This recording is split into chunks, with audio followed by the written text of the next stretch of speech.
Scrappers on Bracca reported a power surge on a Jedi cruiser. Send a scout team. We'll need more than that. It's Clone Force 99. Admiral Rampart, the clones of Experimental Unit 99 are highly skilled assets. It would be most beneficial to have them returned alive. I have no interest in a group of rogue clone deserters. If you find them on Bracca, terminate them.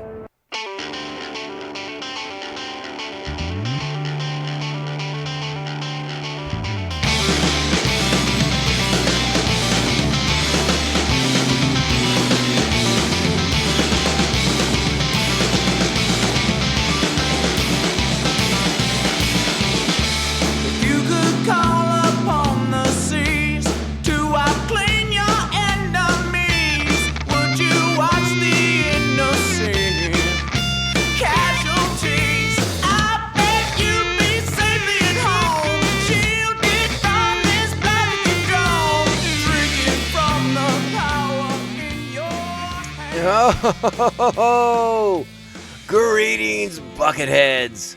Mayvar Tigar? Welcome to the 65th Ion Engine crashing episode of Mando Vision. Nargai Tom, and thank you so much for checking out this small independent Star Wars podcast. We wouldn't be here without you.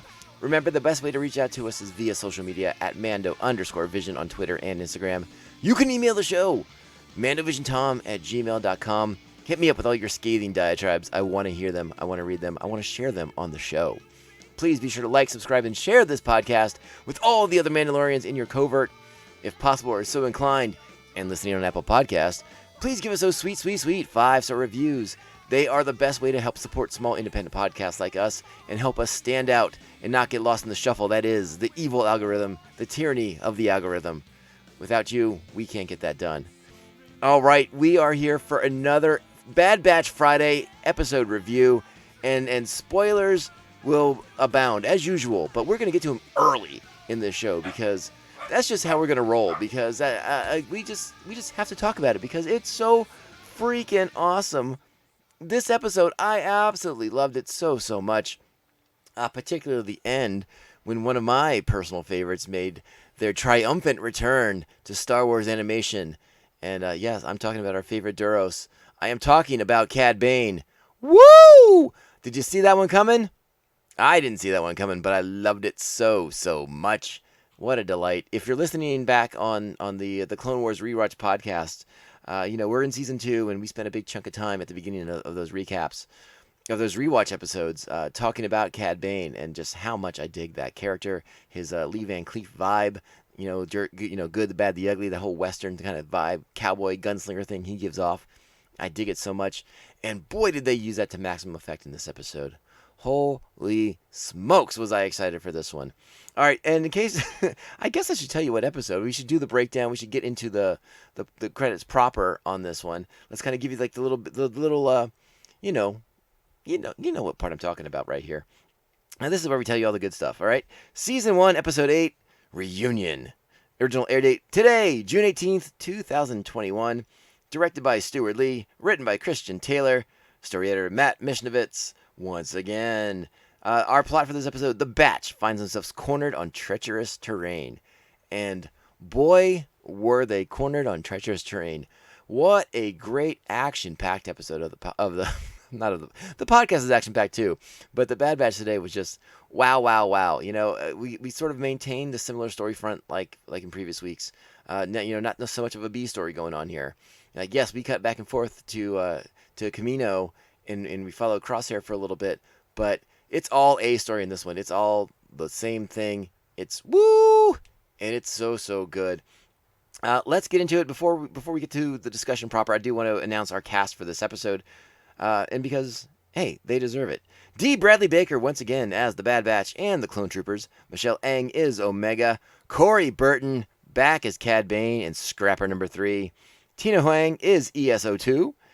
Ness Batista is ESO3. Taheli Hall is ESO4. Bob Bergen is Lama Su, aka also Scrapper 2. Gwendolyn Yo is Nalase. Nasher Dalal is Scrapper 1 and Vice Admiral Rampart. Rampart returns in this episode. How about that? we still don't know too much about that character, but I'm wondering if maybe that will change now that we're in the back half here. And Seth Green once again returns to voice Toto 360, Cad Bane's little droid. What a woo, woo, woo, woo! I can't wait to talk about this one. Are you guys excited as I am? I love this episode. This might be one of my favorite episodes yet of the show. Just so much good action stuff, and a lot of things to discuss. And I can't wait to do that. But you know what you have to do first? It's time. Strap on your buckets. Let's go. I don't know which way to cut next. Better get it right. 3, 2, 1. Obviously not that one. Too late. Run for it.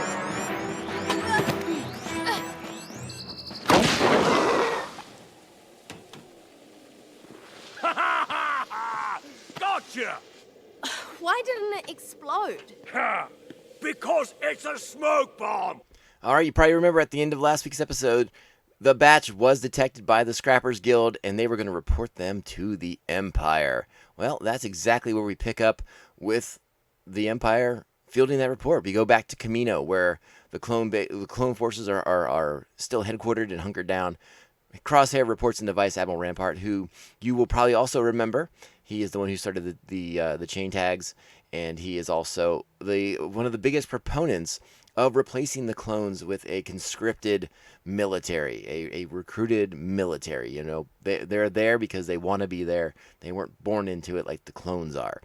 And he has no interest in recovering Clone Force 99, taking them prisoner, bringing them back, despite the protests of Lama Su, the Kaminoan cloner, the prime minister of Kamino, if you will. So he dispatches Crosshair to eliminate them, to take care of them, to get them out of the way. And Crosshair is going to take a sizable force with him. You know, not just the 3 troopers he's got in his ranks. You know, his sort of replacement Clone Force 99. No. And by the way, his replacements are not clones. They are the first of the conscripted soldiers of the Empire. But they're bringing a lot of backup with him because they know Clone Force 99, the Bad Batch, is big trouble. And you can't just dismiss that trouble. So they're going to be on their way. And we go back to Braca. That's where we find the Bad Batch. They're still on Braca. We catch up with Omega and Wrecker. Wrecker's teaching Omega how to disable and to reassemble. I guess it's mostly disable. They've broken down a thermal detonator into all of its parts, and now they're going to Omega. It's up to Omega to disarm it. Except it's not a thermal detonator; it's just a smoke grenade. And we have hilarity ensues. And it's at that point that we need to get them back. Echo shows up. They're going to go back to the Jedi cruiser because Hunter has a plan to get some credits. But on the way back, that's when they detect the observation of the Scrappers Guild. And that's the little clip we're going to play right now. Check it out. We've got eyes on us. Yeah, I see them. How many? At least 3.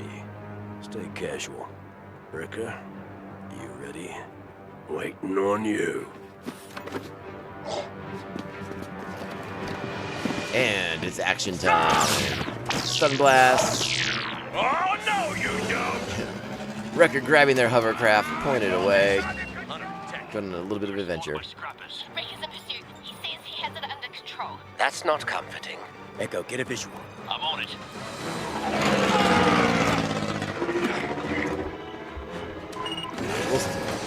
We'll stop it right there. We don't need to play the whole sequence.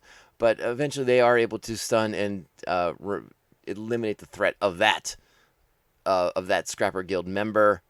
And it's a fun sequence, again, but it's also showing us right away that the action is becoming fast and furious, and there's only a little bit of a pause between this moment of action and when the Imperial forces led by Crosshair arrive to deal with the Bad Batch.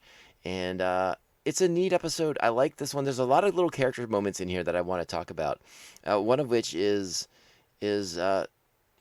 Echo seems to be a little bit different since the encounter with Rex in the last episode, sort of reminded of the fact that just because he is part of Clone Force 99, he's not necessarily, one of the sort of deviant members. He's a reg. He went through a lot of trauma and a lot of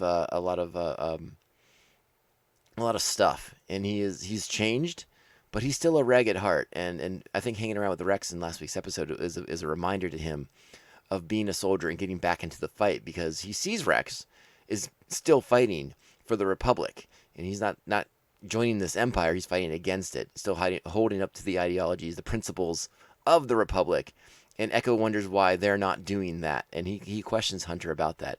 And that's a scene I want to play, but I'm not quite there yet, so we'll talk about that down the road.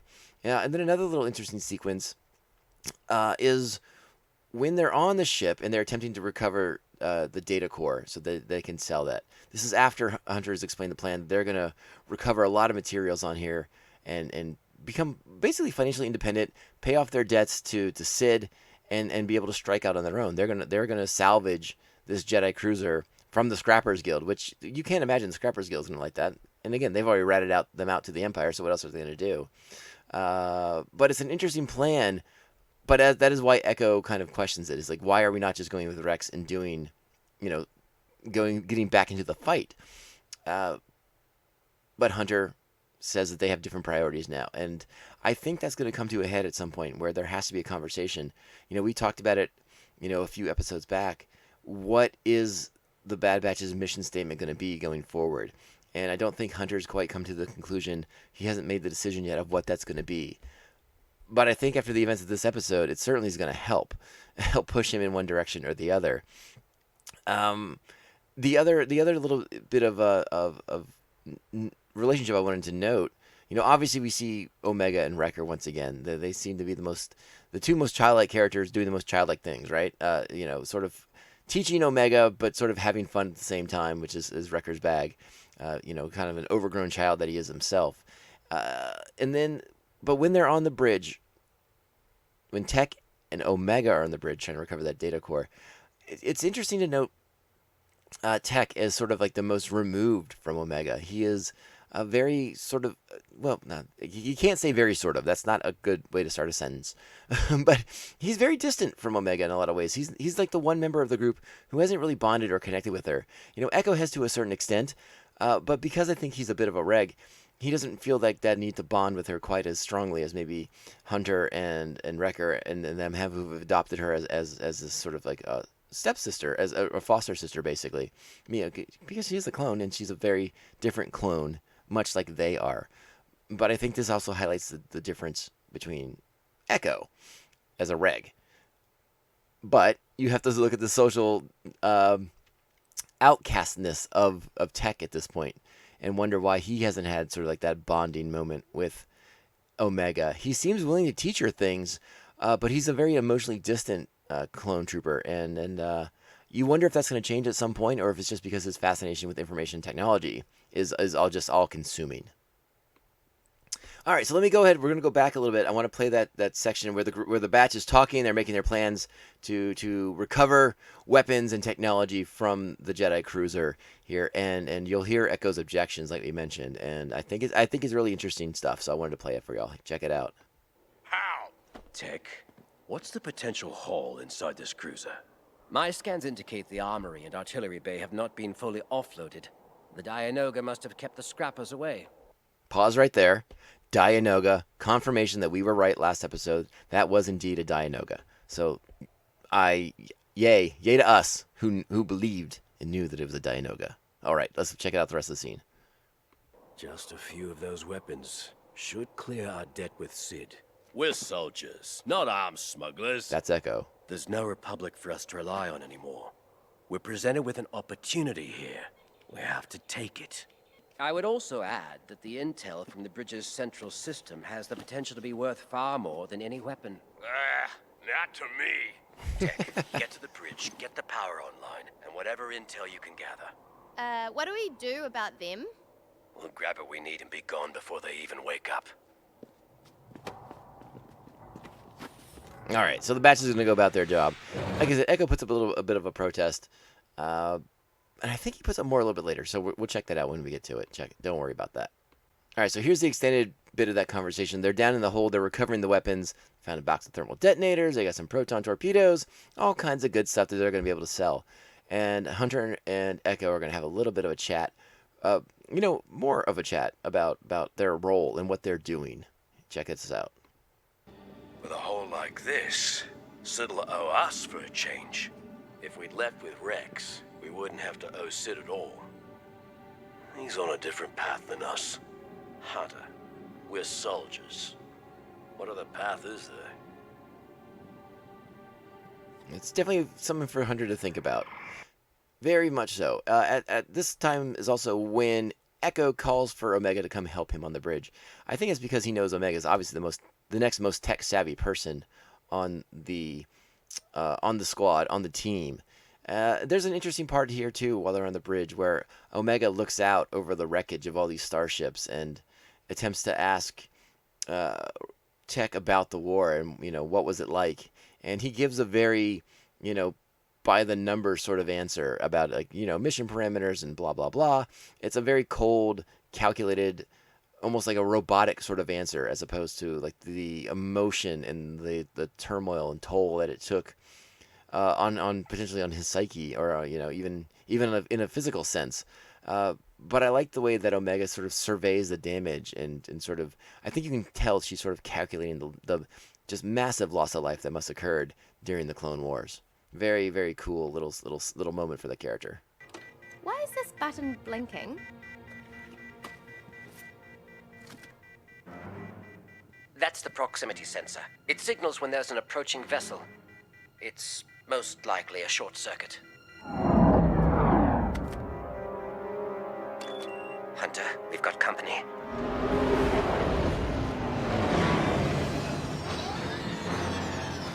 Is it more scrappers? No, it's the Empire. All right, so the Empire's arrived on Braca. They're here to deal with the Bad Batch, and it's gonna get crazy. Like I said, wall-to-wall action in this episode, and I loved it. I loved it so much. I want to talk to you all about what you thought, but we have to cut back because there's one more important sequence, but this time it takes place on Camino. So let's go ahead and cut back and hear this sequence because this sort of sets the stage for the final few moments, the closing moments of this week's episode. So check it out. Prime Minister. We can no longer delay. The Empire's mission on Braca poses a threat to our contingency plan. I will have to call upon further assistance. Is that wise? We already have someone handling matters. As long as one of these bounty hunters deliver the young clone intact, that is all that should concern us. Interesting stuff there. We are still not aware of what the young clone, Omega, her purpose is, what they want to do with her, how she factors into the plans for the Kaminoans, excuse me. And these are things that we have to know. We are now in the back half of the season. And yeah, it's about time for plans to start getting revealed and for us to start getting some more information, some more answers on what the heck is going on. I still don't think we know for sure if this is going to be a long-term series with multiple seasons. I suspect it is, but I mean, there's always a possibility this is a one-off. I mean, who knows? That seems to be the way the Marvel is rolling with their shows. But I doubt that is the case with the Bad Batch. I suspect we will get several seasons of this show to help kind of fill in the blanks of the rising empire and how we get to the more familiar eras that we are commonly associated with the films and even Rebels and things of that nature. So exciting stuff. But let's get back to Braca because this is where the action all kicks in. And Crosshair, he's got a plan. He knows the Batch's tactics. He knows Hunter's tactics.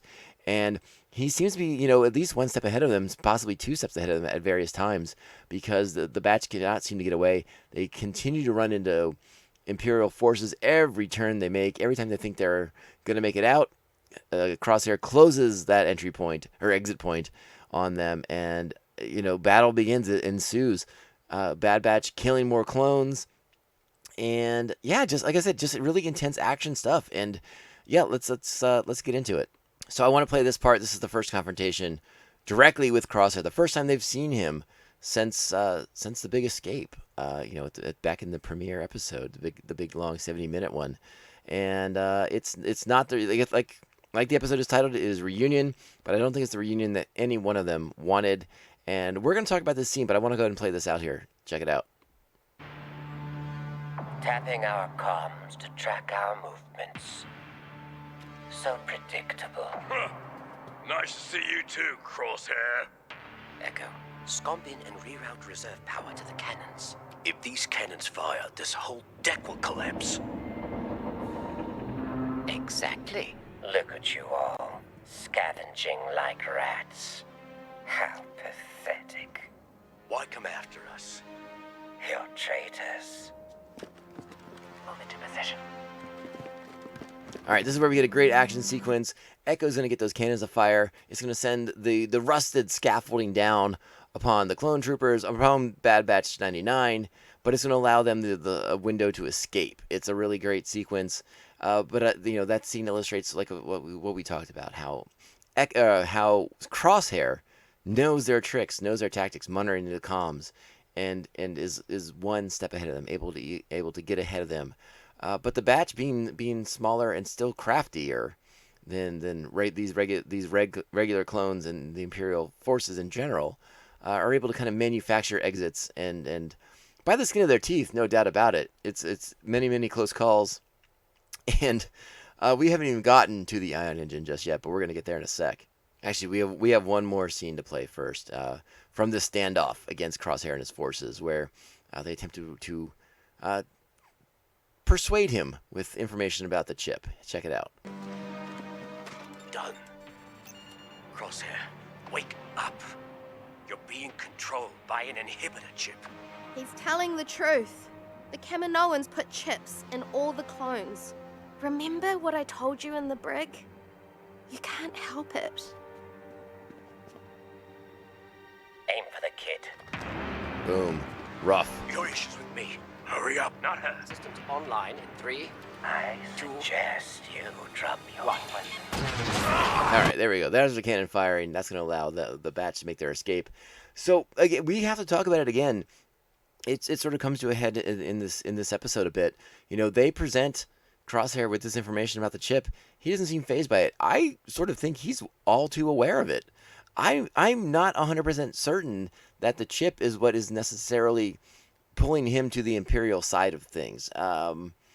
Mostly because I think from a dramatic perspective, it's far more interesting to have one of your brothers be the one that's trying to hunt and kill you, and of it being of his own choice is far more powerful than the idea that he's just simply being controlled by the inhibitor chip.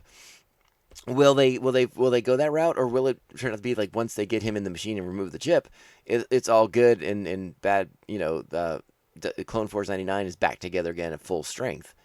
You know, I don't know. I don't have.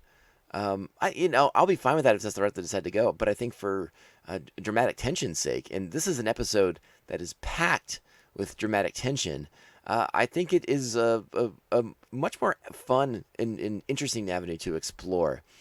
If even after he has this chip removed, he still sides with the Imperials. He still sides with the Empire, because that was what his view of the Republic became the Empire, and he served the Republic. Now he serves the Empire. Simple as that. And he views his brothers as traitors. Could it be as clear cut as that? I don't know. It's been very interesting. It's one of those things I want to know what you all, as viewers of the show, what are you thinking? What do you want to see happen? What do you want to have happen? Do we want the happy reunion, or do we want more dramatic tension? The possibilities are endless. So now we find ourselves, the batch, on the run, trying to make their exit, trying to get back to their ship, make their escape. They are trying to make their way out through the back of one of the ion engines of the Jedi cruiser. But again, Crosshair one step ahead, knowing everything that they're going to do. And now there's time to try and double back, because Crosshair's ahead, trying to pick them off one at a time with his awesome long-range sniper rifle. But he has another way of dealing with the batch. Check it out. What is that? Sounds like the engine's coming online. But that's not possible, right? Technically it is. I restored the ship's main power core when I accessed the central system, which means the engines can be activated. Oops. Crosshair wouldn't do that, would he? How much time do we have? I estimate less than 2 minutes.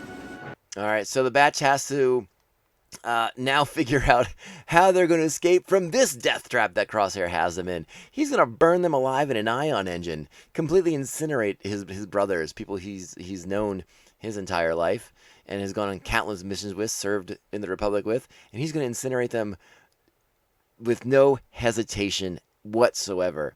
Completely cold, completely conflict-free about the situation. And so, again, we have to wonder, is the inhibitor chip in that much control of him, or is that who Crosshair is? The cold, calculating son of a gun that will believes in following orders at all costs and views his brothers as traitors who deserve to die. Ooh, it's juicy. It's so juicy. So the batch is able to plant those thermal detonators. At this point, they've basically used all the cargo, all the supplies they were planning to scavenge and sell and pay off their debts to Sid and hopefully have enough left over to go on their own. They've had to use everything to get out of this death trap that they're now in on the Jedi cruiser with the Imperial forces surrounding them.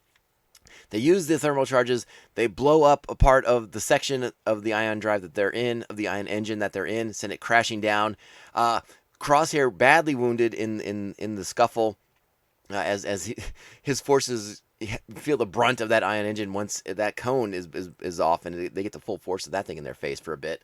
So he's in bad shape as the batch attempts to make their escape. Hunter is attempting to go get the ship with Omega, and that's when we find they aren't alone. Let's play the sequence because I love it. Report! All right, that's Crosshair trying to call in for his troops at the Bad Batch's ship. What happened to them? They're going to investigate. Someone's here. This wasn't the scrapper's handiwork. One much work. Oh yeah, so good. Western. Omega, Classic Western. get behind me.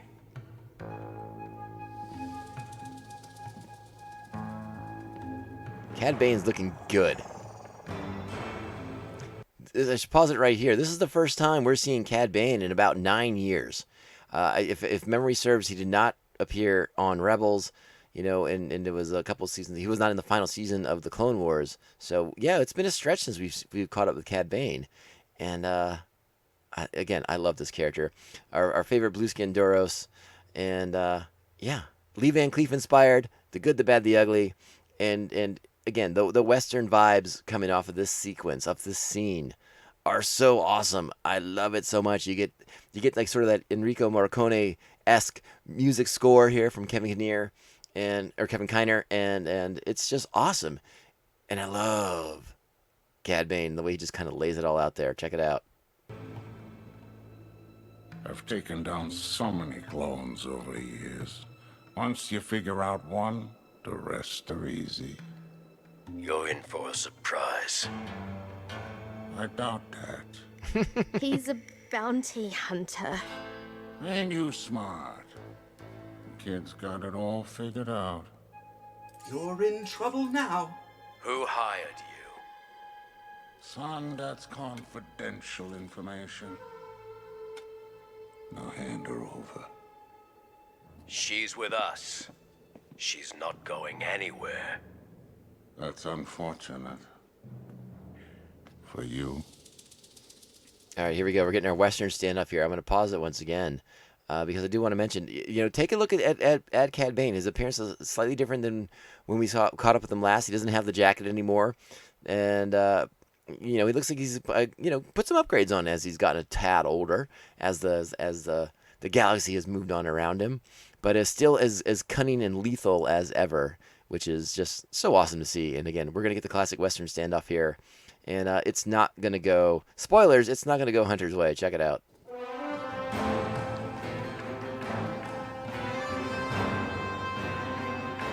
I don't even know why I'm playing it, because it's not like you can watch it. The visuals here are what you want to see. You want to see the classic standoff, the way they eye each other.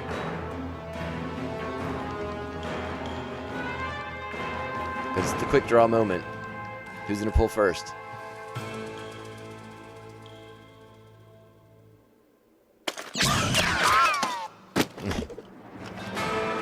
Cad Bane. Oh, my booster! Hunter! Hunter shot right in the chest plate. Hunter! Hunter!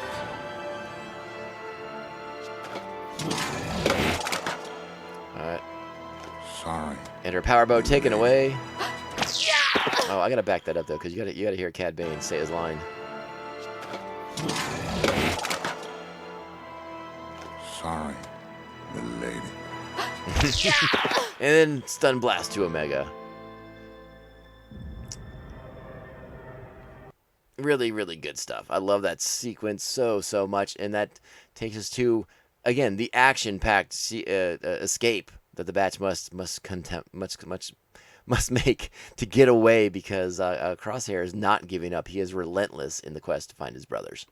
All right, so Crosshair is going to bring his forces to bear. They're going to get to the shuttle. They don't know what's going on with the bounty hunter at all. Cad Bane has maneuvered around all of them undetected, and I love this next sequence because as we cut back to the Batch, we get a first-person's perspective from Hunter as he's sort of revived, awoken by tech, and they have to bring him onto the shuttle, kind of carry him onto the shuttle, and you see his point of view as he's staggering to get up the ramp onto the ship. You hear the blaster fire. You see the Batch holding off enemy forces as they attempt to escape from the Empire once again. It's a really great sequence as you sort of just witness everything through Hunter's visor.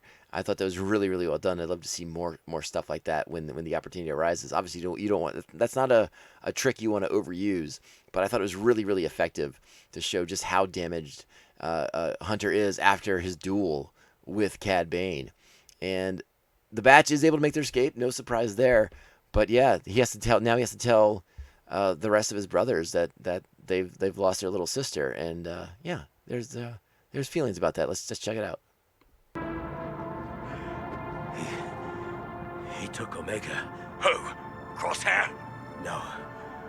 The bounty hunter. We have to find her. And there we go. That is the end of the episode. The only thing, if I were to have one criticism of this show, is that it's a bit, I don't want to say it's like The Mandalorian in the sense, because it's not. They're very different shows. But there's a similarity. There's a bit of a crossover with the Batch. These unprepared, untrained for dealing with a child characters have to take care of a child. That's what the Bad Batch is doing. That's what the Mandalorian had to do with Grogu.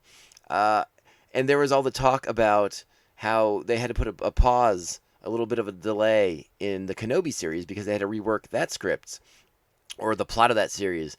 And there was a lot of open speculation if it was going to be something similar to that, like Obi-Wan has to rescue a young Luke Skywalker, and you definitely don't want to get stuck in that rut where it's like everyone just has a kid now to deal with. And I don't know if that's the case with Obi-Wan. That is wild speculation. There may have been different reasons why those scripts had to be reworked. And again, the Bad Batch and the Mandalorian are vastly different shows, but it is one little small area of interest. What I want to know is, obviously, because Omega is a clone herself, there is a more intimate connection to the Bad Batch, to Hunter and Echo and Tech and Wrecker, and even Crosshair. So as long as we continue to explore that more fully, it'll be easy for this show to distance itself or to disconnect itself from just being like, oh, these two shows are about soldiers who have to take care of kids. That's a very broad generalization, and like I said, that is not my nitpick. But if you wanted to make that nitpick, I guess I couldn't. I would argue with you. I would try to dissuade you, but I guess I couldn't. I couldn't invalidate your opinion on that, and not that I would want to, because everyone's allowed to have an opinion, and it's all good. We can have. We don't have to agree all the time, as long as we talk about it civilly, and we all agree at the end of the day that we're friends. Hey. We can have different opinions and still be friends, despite what all the news channels want to tell you. It's okay to have different opinions and still be friends. But that's the episode. That is episode 8. That is Reunion. a really, really strong episode. This might be my personal favorite of the season thus far. This is 9 stars. This is 9 blasters, 9 T-shaped visors, whatever ranking system we're using for this show. This is 9. I loved it. This was so much fun. It was so action-packed, and I can't wait to see where we go now. Again, we are on the back half of the season. 9 more to go. 8 more to go. 9 more to go. I don't know math. I don't do math. This is a podcast. I don't have time to count stuff. But yeah, we were past the halfway point. Next week we'll be past the halfway point. We're at the halfway point right now, and so I can't wait. It's going to be a lot of fun as the batch has to get back, has to recover Omega, rescue Omega, and we're going to find out what the deal is. You know, that's part of the plan, right? And then what are we going to do about Crosshair? Is Crosshair going to be rescued as well? Are they going to remove the inhibitor chip and find out that he's their friend again, or that he remains a foe? It wasn't the inhibitor chip that turned him against the batch to begin with. So that'll be exciting. I can't wait to see that. And again, there's so much more to the series, and I can't wait to explore all of it. Thank you so much for hanging out for that review, and I hope you had fun with it. 2 little things I wanted to note, just little personal things, and one of those is that I picked up the new book, the re-release, the reissue of Timothy Zahn's original Heir to the Empire, the first book in the what is known as the Thrawn trilogy. And I mostly picked it up because I love the new cover. I just was like, man, that cover's pretty rockin'. But I think it's time to reread that series too, because ever since reintroducing Thrawn on Rebels and you know, reading the new Thrawn books that Zahn is writing, I want to see how much of that book could still kind of work in continuity. Like, obviously there's some things that have to go, but generally speaking, I think there's a fair amount of it that could re-enter the canon, and may re-enter the canon via the Ahsoka Tano show that is coming down the pipe from Disney Plus and Lucasfilm. So revisiting that material could be a lot of fun. I'm really looking forward to exploring that. And you know, it would also be a unique opportunity. The Ahsoka Tano show would also be a really great opportunity to reconnect with Luke Skywalker. I think that is something that kind of sort of has to be done. You know, I don't think we can go digital Luke forever. You may have to get into recasting territory. You know, the Sebastian Stan rumors run strong, and the photoshops on the internet run strong. Is that the move? I'm not 100% sure, but I'm not against it. If we're going to tell more of Luke's stories, more of Luke's adventures, I'm definitely okay with it. I'm also okay if you just want to try and de-age, you know, Mark Hamill, bring him in, put him in whatever the Marvel uses to de-age actors. You could do that too. I'm fine with that idea. What do you all think? Would you all be okay with that? I don't know. Something to ponder. And then finally, I wanted to share something else too. I don't mean this to sound braggy, but I really do still enjoy Star Wars toys. I don't pick them up very often. You know, I have a handful that I get here and there, you know, like a lot of Mandalorian stuff, Boba Fett stuff, and some occasional stuff that evokes the original trilogy, the original, you know, 4, 5, and 6 for me, my original trilogy. And I recently splurged on something. For anyone who doesn't know, I am a grown adult man, but I went back to finish college a couple of years ago, and my mother-in-law very generously at graduation gave me some money, and I wasn't sure what to do with it. And then I saw something online. I was like, oh well, I'm going to pre-order that, because that is the one toy that I never got when I was a kid.